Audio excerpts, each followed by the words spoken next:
Graça e paz, amados. Domingo, dia do Senhor. Vamos celebrar o seu nome, vamos cultuar o seu nome, vamos nos alegrar com a sua palavra. Vamos nos alegrar, relembrando os seus feitos durante toda a semana. Vamos nos alegrar, relembrando as suas promessas para toda semana que se aproxima. Deus nos abençoe com a sua graça e com a sua bondade. E abra o nosso entendimento, abra os nossos olhos para entendermos, compreendermos a sua palavra e aplicarmos a nossa vida da maneira correta e saudável. Que Deus os abençoe. Em nome de Cristo, amém. Abra sua Bíblia na primeira carta de João, capítulo 5, versos de 1 a 5. Diz assim a palavra de Deus. Todo aquele que crê que Jesus é o Cristo é nascido de Deus. E todo aquele que ama ao que gerou, também ama ao que dele é nascido. Nisto conhecemos que amamos os filhos de Deus, quando amamos a Deus e praticamos os seus mandamentos. Porque este é o amor de Deus, que guardemos os seus mandamentos. Ora, os seus mandamentos não são penosos, porque todo aquele que é nascido de Deus vence o mundo. E esta é a vitória que vence o mundo, a nossa fé. Quem é o que vence o mundo, senão aquele que crê ser Jesus, o Filho de Deus? Essa é a palavra de Deus. Nós vamos estar pregando sobre esse texto hoje. Temos estudado, irmãos, na primeira epístola de João e observado o cuidado do apóstolo em combater as falsas doutrinas e ensinar a igreja como discernir entre o falso e o verdadeiro. O falso e verdadeiro ensino e o falso e verdadeiro cristão. E também a viver um cristianismo autêntico e verdadeiro, fundamentado na doutrina dos apóstolos, até que Jesus volte. Basicamente, esse é o propósito de João em sua carta. É combater os falsos mestres, combater os falsos ensinos, chamando a igreja a discernir, a saber discernir entre o falso e o verdadeiro ensino, entre o falso e o verdadeiro crente, entre o falso e o verdadeiro apóstolo. No texto anterior, domingo passado, nós pregamos sobre aperfeiçoados para amar. Isso aqui é muito interessante. Está lá em João. Hoje, nós vamos estar pregando sobre a vitória que vence o mundo. O apóstolo João, nesse texto que nós acabamos de ler, ensina que o fundamento da vitória que vence o mundo está no testemunho da fé, que é expressa na conduta de amar a Deus, amar o irmão, crer em Cristo e obedecer a Deus. Esta conduta é consequência do novo nascimento. Esta conduta é consequência da semente divina plantada no coração do crente. E essa conduta é consequência do aperfeiçoamento do amor de Deus na vida do crente. Quem não é nascido de Deus não ama Cristo, não ama os irmãos, não crê em Jesus, não obedece a Deus e não é aperfeiçoado em seu amor. Aqui está o contraste. É necessário nascer de Deus para amá-lo, crer nele, obedecê-lo, ser aperfeiçoado em seu amor e amar os irmãos. Nós vamos dividir esse texto em 4 pontos. Sigamos a nossa pregação. Primeiro ponto: as características do nascido de Deus. Verso 1. O que diz o verso 1? Todo aquele que crê que Jesus é o Cristo é nascido de Deus. E todo aquele que ama ao que o gerou também ama ao que dele é nascido. O apóstolo João inicia o verso 1 com a expressão nascido de Deus. As características bíblicas da vida de quem é nascido de Deus são as seguintes: crê em Jesus, ama a Deus e seus irmãos, confia em Deus, aqui vem a fé é confiança, e obedece ao Senhor. John Stott, ao comentar esse texto, ele diz o seguinte: o crescimento natural que se segue ao nascimento do alto é a fé, o amor e a obediência. O termo nascido de Deus aponta para uma ação plena e perfeita feita por Deus em Cristo. O eleito recebeu o novo nascimento pela ação direta de Deus. O homem é passivo nesse processo. O homem não tem qualquer participação no novo nascimento. Nenhum, irmãos. É Deus que nos faz nascer de novo. O apóstolo expressa, ou ele coloca em sua carta quatro vezes a expressão nascido de Deus. No capítulo 2, verso 29, no capítulo 3, verso 9, no capítulo 4, verso 7 e no capítulo 5, verso 1. E todas elas apontam para uma conduta de quem é nascido de Deus.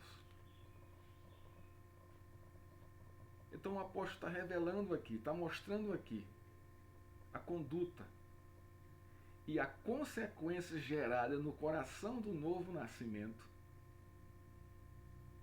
na vida dos crentes. João está revelando aqui as consequências do novo nascimento na vida dos crentes, em contraste com a conduta de vida dos falsos mestres, dos falsos apóstolos e dos falsos irmãos. Em seu evangelho, no capítulo 1, verso 13, ele traz aqui algo aqui interessantíssimo, que vale a pena a gente parar um pouco para ler e observar, que tem tudo a ver com a sua carta. Há uma relação muito profunda, muito íntima entre o Evangelho de João e a sua primeira epístola. Ele diz assim, Evangelho de João, capítulo 1, verso 13, os quais, aqui está falando do povo de Deus, os quais não nasceram do sangue, nem da vontade da carne, nem da vontade do homem, mas de Deus. Então, os filhos de Deus nasceram da vontade de Deus.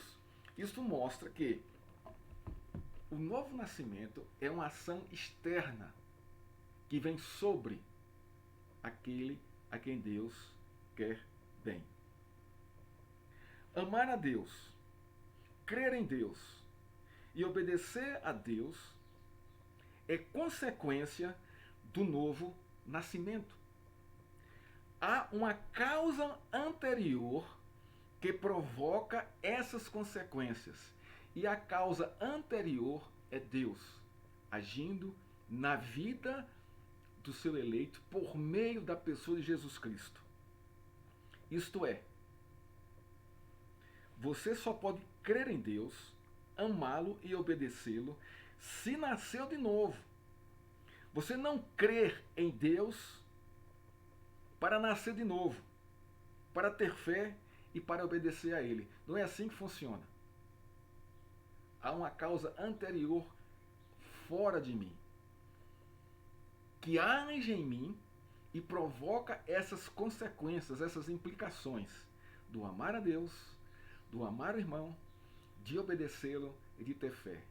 E essa causa que move para que essa consequência seja gerada no coração do remido por Cristo é Deus, por meio da pessoa de Jesus Cristo. Então, você tem fé porque nasceu de Deus. Você obedece a Deus porque nasceu dele. Você ama a Deus e os irmãos porque nasceu de Deus. Você primeiro nasce de Deus para amá-lo, amar os irmãos, ter fé, crer e obedecê-lo. No contexto do texto que nós estamos vendo aqui, da realidade que João estava vivendo, os falsos mestres não eram nascidos de Deus, por quê? Porque não apresentavam essas características, não traziam em si essas consequências em sua conduta de vida. Eles não criam em Jesus Cristo, que ele era o Messias. Não tinham fé no Filho de Deus, porque não criam que ele era Filho de Deus. Não obedeciam a sua palavra, porque eles criam num conhecimento místico. E nem amavam os irmãos, porque não estavam sendo aperfeiçoados no amor de Deus. E João expõe com muita clareza com muita beleza essas verdades doutrinárias para que a igreja cresça e amadureça e não se deixe ser levada pelos falsos mestres, pelos falsos ensinos, pelos falsos pastores, pelas falsas pregações, que nada tem a ver com a pura doutrina bíblica. Essas características que o apóstolo João mostra na epístola faz a diferença entre quem é nascido de Deus e quem não é nascido de Deus. Está em toda a sua epístola, esses contrastes sendo confrontados, sendo revelados. Quem é nascido de Deus, tem a nova natureza em Cristo, naturalmente ama a Deus, ama todos os filhos de Deus, crê que Jesus é o Messias, obedece a sua palavra com prazer e com alegria. Esse aqui está o primeiro ponto. O nosso segundo ponto, as implicações do amor de Deus. Verso 2, diz o seguinte: nisto conhecemos que amamos os filhos de Deus, quando amamos a Deus e praticamos os seus mandamentos. Conforme o ensino do apóstolo, aquele que ama a Deus implica em amar todos aqueles que são nascidos de Deus. Essa é a primeira implicação. Se eu amo a Deus, eu tenho que amar todos que nasceram de Deus, todos os meus irmãos. É impossível amar os filhos de Deus e não amar a Deus. É impossível amar a Deus e não amar os seus filhos. É isso que nós estamos vendo aqui, esse contraste aqui. Se eu digo que eu amo a Deus, naturalmente eu vou amar os meus irmãos. Eu não posso dizer que amo a Deus e odiar os meus irmãos. Há uma inverdade, há um abismo aí profundo dentro do ensino teológico de João. Isso não existe, isso é irreal, isso é falso. Quando dizemos que odiamos o nosso irmão, que nasceu de Deus, estamos dizendo que odiamos a Deus. Quando dizemos que não suportamos o nosso irmão, que nasceu de Deus, estamos dizendo que não suportamos a Deus. Quando falamos mal do nosso irmão, que nasceu de Deus, estamos falando mal de Deus. Por quê, irmãos? Porque não há como separar uma ação da outra. Não há como separar uma ação da outra, uma implicação da outra. Não há como separar e dividir esse amor. Não, eles estão entrelaçados e eles não se separam. Amar a Deus implica amar a todos que nasceram de Deus. E amar a todos os eleitos de Deus implica potencialmente em amar a Deus. Essa é a primeira implicação desse verso. A segunda implicação do amor a Deus é a prática de seus mandamentos. Todo aquele que diz que ama a Deus e odeia seus mandamentos, na verdade, não está amando a Deus e nem os irmãos. Essa é a segunda implicação.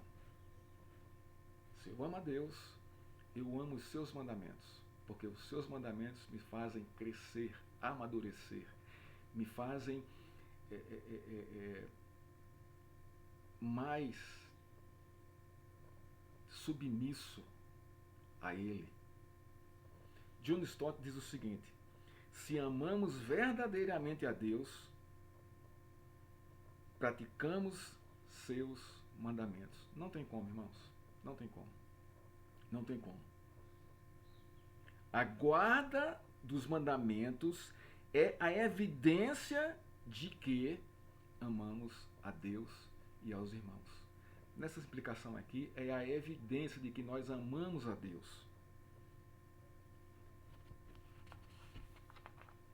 Isso é muito claro no texto, essas implicações. O terceiro ponto, desculpa, que esse texto nos ensina é: os mandamentos não são penosos. Observe aqui a linha teológica de João. Que coisa linda. Vem com o novo nascimento, vem com as implicações do amor a Deus, que tem o amor ao próximo e a obediência à sua lei. E agora ele vai mostrar que os mandamentos não são penosos, não são pesados. Vocês estão vendo a linha, né, de instrução, de ensinamento de João? Ele vai aprofundando cada vez mais, né, a relação com Deus. Os mandamentos, está no verso 3. Os mandamentos não são penosos, porque este é o amor de Deus, que guardemos os seus mandamentos. Ele vai reforçar o que ele falou no verso 2. E vai mais além. Ele vai dizer, ora, os seus mandamentos não são penosos. Por quê? Podemos pensar que esses falsos mestres estavam ensinando a igreja de que era impossível se praticar os mandamentos de Deus, que eles eram penosos, que eles eram difíceis de cumprimento, e que a mensagem que eles traziam eram de que os mandamentos que eles traziam eram mais leves, mais fáceis de se cumprir. Mas há um engano profundo aí, irmãos, profundo. Profundo. É isso que João vai dizer aqui. Os mandamentos de Deus não são penosos. O de vocês são pesadíssimos. Nós vamos decorrer no texto, vamos entender por quê. Os mandamentos dos falsos mestres, dos falsos apóstolos, dos falsos pastores são pesadíssimos. Penoso significa severo, que causa sofrimento, de difícil realização. Mandamento significa voz de comando. No entendimento comum das pessoas, de grande parte também dos cristãos, que não deveria ser assim, é que os mandamentos são pesados, desagradáveis e de difícil cumprimento. Isso, para o cristão que entende assim, é por falta de conhecimento da Escritura. Mas para aqueles que não são crentes, estes sim são pesados e penosos. Vamos dizer por quê. A natureza humana tem dificuldade de se submeter à lei. A razão disso é a rebelião in natura contra Deus.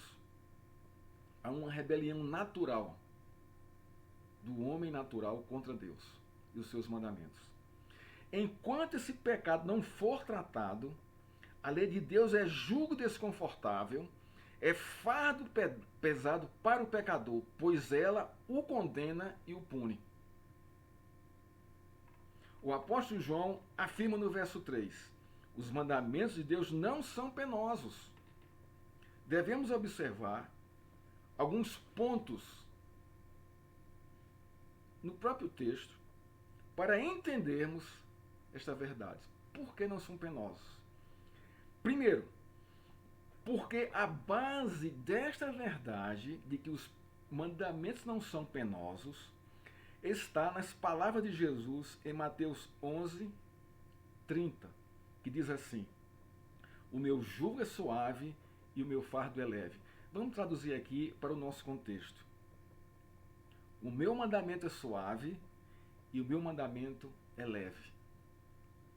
Esse é o fundamento principal. Segundo ponto, porque o apóstolo escreve para as pessoas que receberam o novo nascimento de Deus por meio de Cristo. Por isso que os mandamentos não são penosos.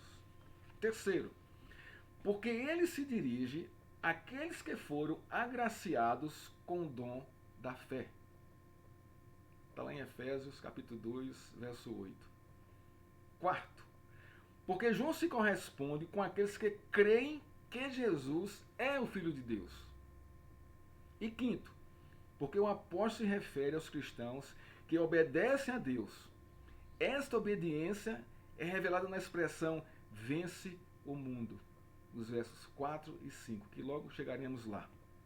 Sendo assim, os mandamentos de Deus são leves e suaves para aqueles que foram comprados pelo precioso sangue de Jesus, pois assim eles podem guardar seus mandamentos e obedecê-los.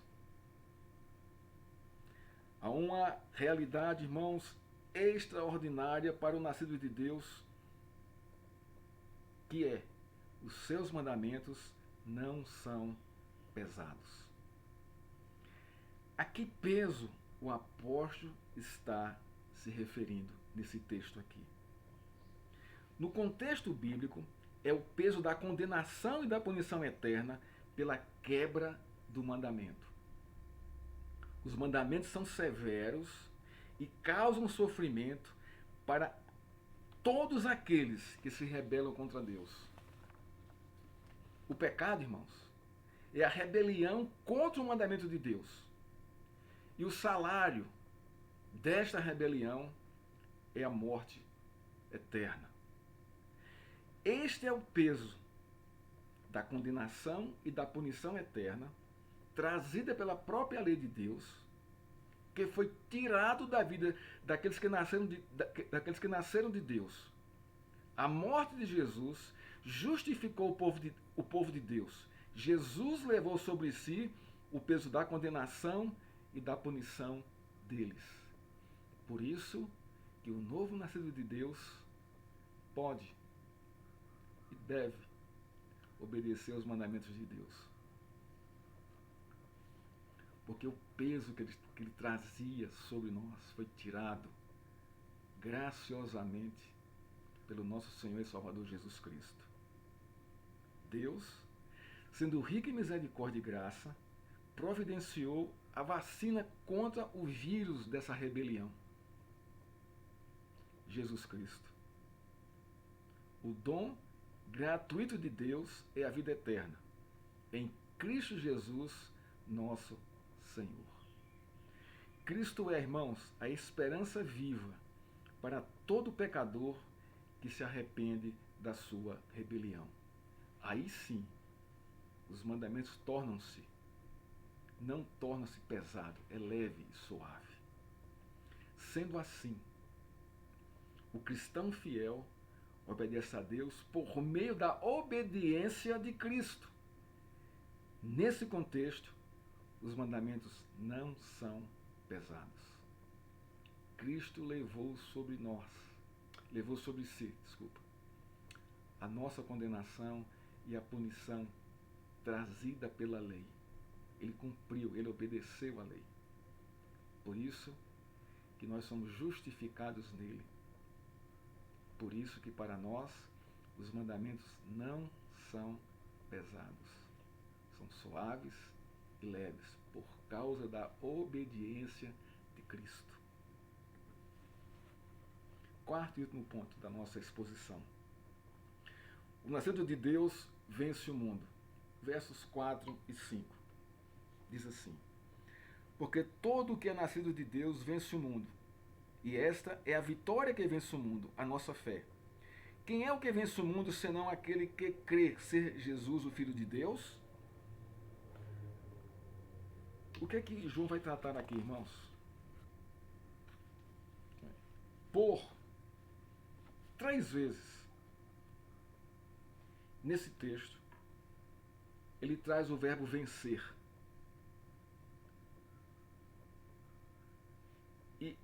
E é aplicado na ação de Deus sobre seu povo. Ele traz 3 vezes aqui o verbo vencer. E esse vencer é aplicado por Deus na vida do seu povo. O significado do verbo vencer no contexto traz a ideia do êxito da vitória pela mão de Deus. Isso tem que ficar bem claro para a gente. O significado do êxito da vitória está na ação da mão de Deus. Por quê? Olha o que diz o texto. Vence o mundo todo o nascido de Deus. Deus agiu sobre ele. Vence o mundo o que tem a fé bíblica, dada por Deus.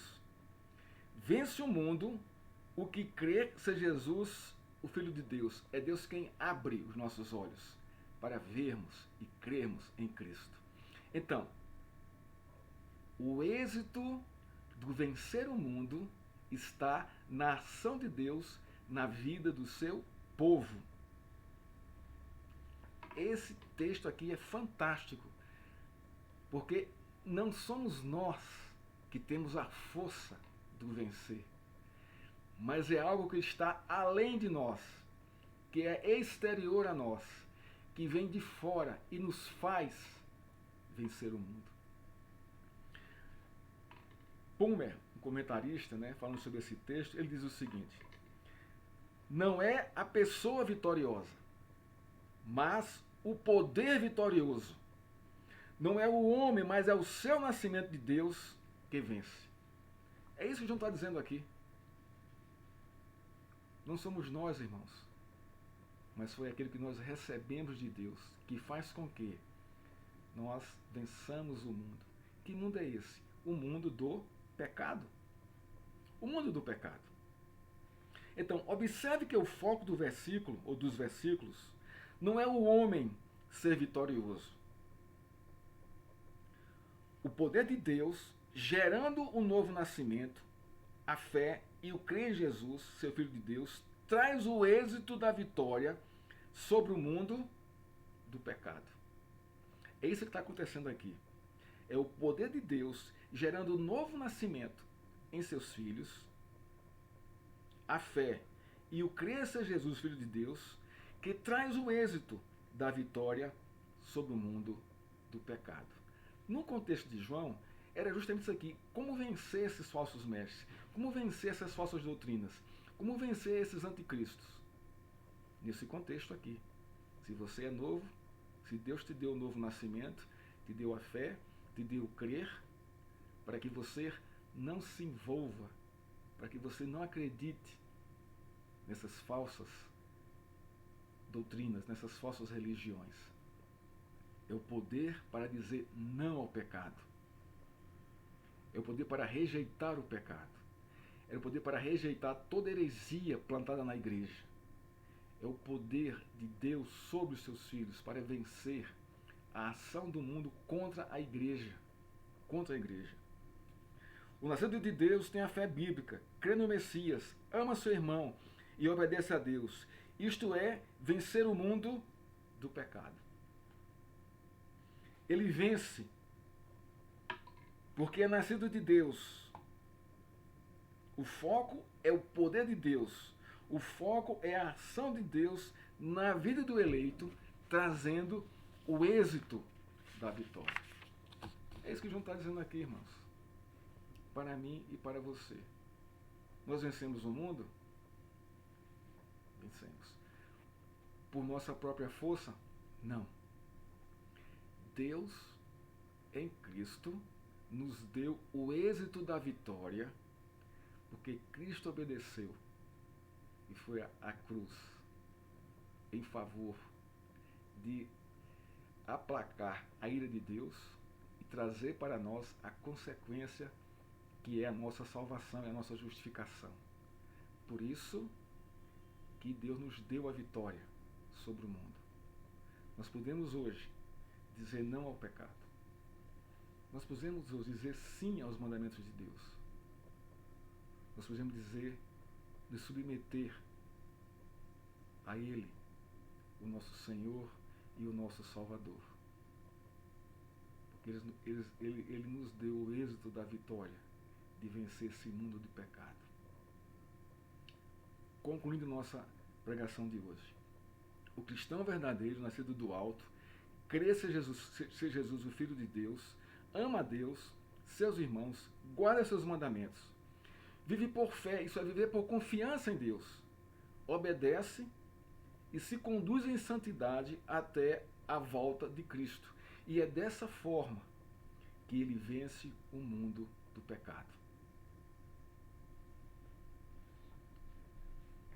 Não somos perfeitos, irmãos, não somos.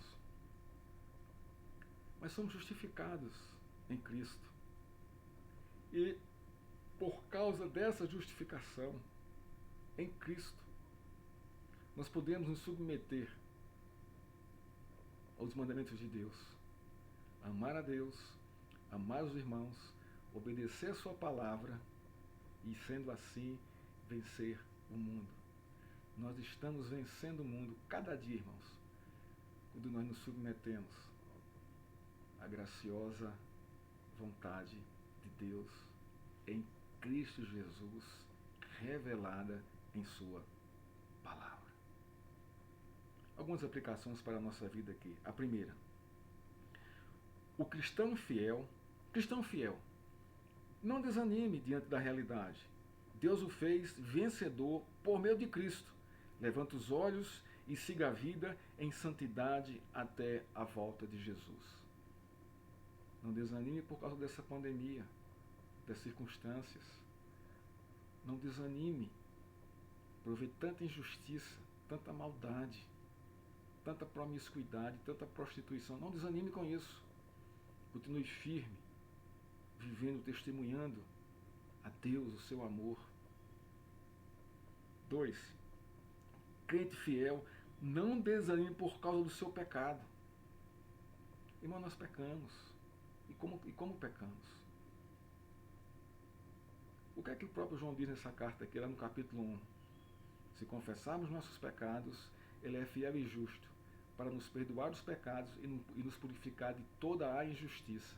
Confesse, peça perdão, levante-se e siga em frente, firmado na vitória de Cristo, até que ele volte para nos buscar, ou até que nós sejamos chamados à sua presença.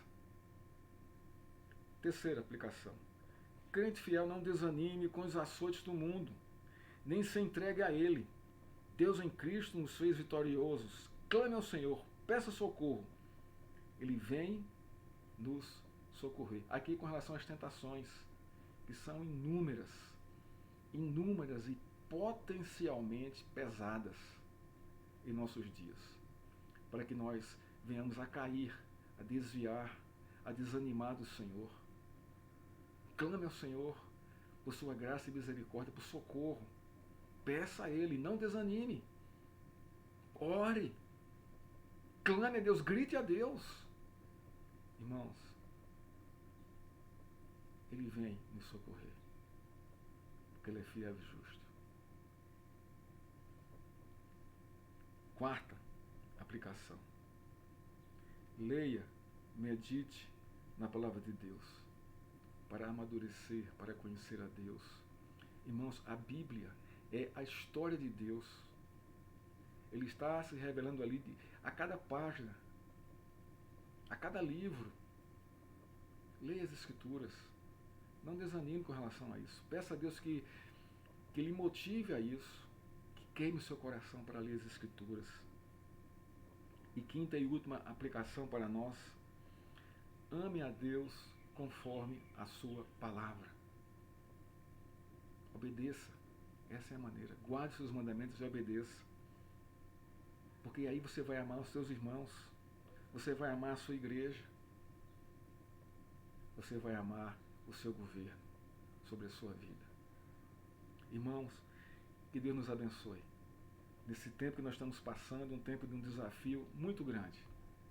Nós temos sofrido com várias notícias, a realidade que nós estamos vivendo, né, com tanta maldade, com tanta coisa difícil, né, tanta podridão, essa é a verdade. Mas, irmãos, não vamos desanimar.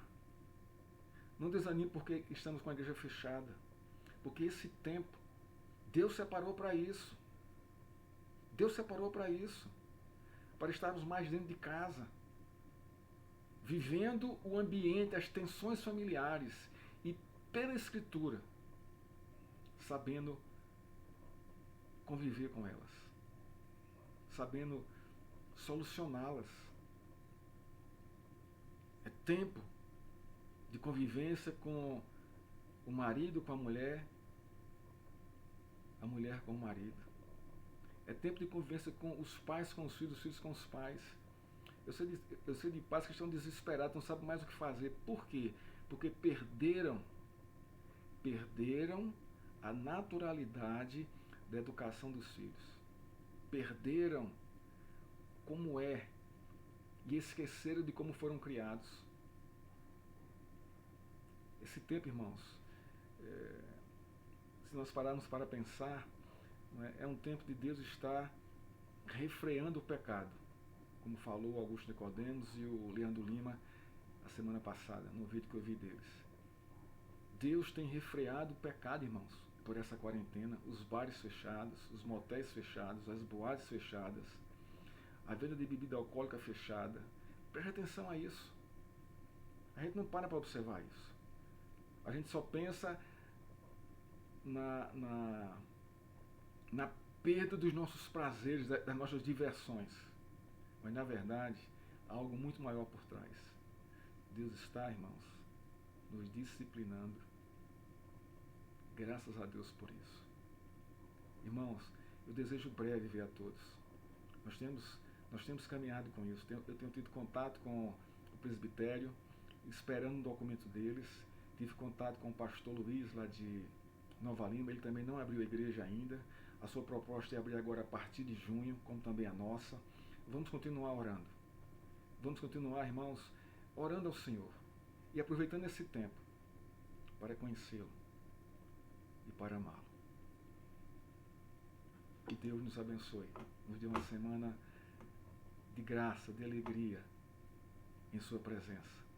Que possamos obedecê-lo, amando o Senhor, amando sua palavra, amando os irmãos, amando a igreja e testemunhando com a vida santa, com a conduta santa, até que ele volte, ou até que cheguemos à sua presença. Que Deus nos abençoe.